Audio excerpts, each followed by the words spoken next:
In the wake of the passing of Queen Elizabeth II in 2022, I uploaded a video expressing my feelings about the event. In that video, I said, "As an American living in the UK and not a British citizen, though that's an ambition, in regards to this, I have news."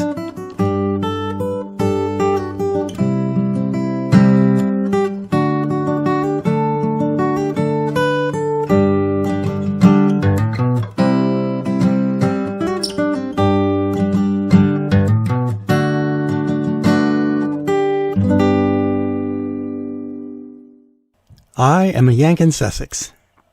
Back in 2016, when I met the woman who has become the love of my life, we were in an interesting situation. I was an American living in Washington State in the U.S., and she was, and still is, a British lady living in Sussex in the UK. When it became clear that we would become wife and husband, the question came up. If we're not going to conduct our marriage on a long-distance basis, and we didn't want that, one of us was going to have to move to the other's country. Because she was still working and I was almost at retirement age, we decided that I would come to the UK. And so the process began, starting with a tourist visa, followed by a spousal visa, and finally permission to remain indefinitely.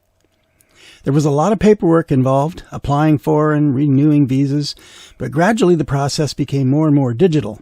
This was convenient because as a retired computer programmer, I was very familiar with doing things digitally.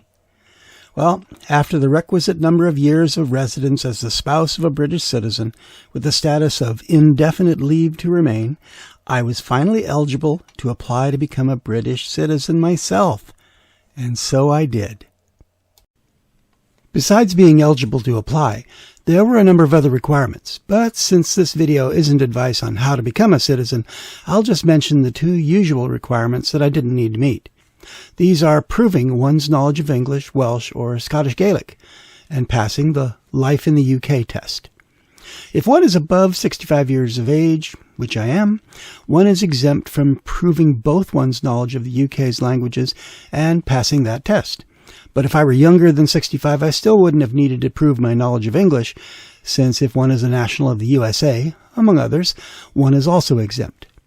Like I said, I didn't need to take the Life in the United Kingdom exam, which is required of every citizenship applicant from age 18 to 64. But I was curious about the test, so I looked it up and found that it's based on the Life in the UK handbook, consisting of 24 questions in the test, of which 18 must be answered correctly to pass. What kind of questions are there in the test? It's nothing too complicated and mainly covers British traditions and customs, although there are some questions that pop up about government and such things like that. Just for fun, I did take an online practice test, and I passed it. So that says something. I recorded my taking of that practice test, and I may upload it as an independent video. We'll see. Once my application was submitted, it only took about 3 weeks for it to be approved. But I still needed to attend a citizenship ceremony, and after scheduling this, on 30 October 2024, I stood up with about 40 others to take the citizenship oath, or affirmation, and the pledge. The ceremony consisted of 2 parts.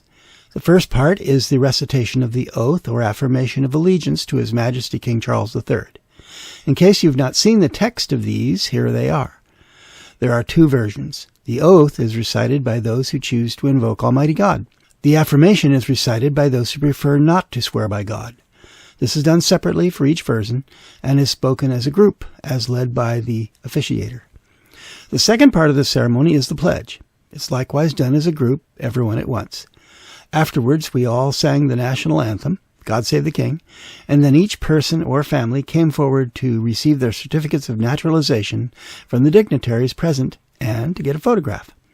Here I am, holding my certificate, standing before the Union flag in a portrait of King Charles with the 2 dignitaries, in this case, Peter Webb, MBE, Deputy Lieutenant, and Elizabeth Sparkles, Vice Chairman of the County Council.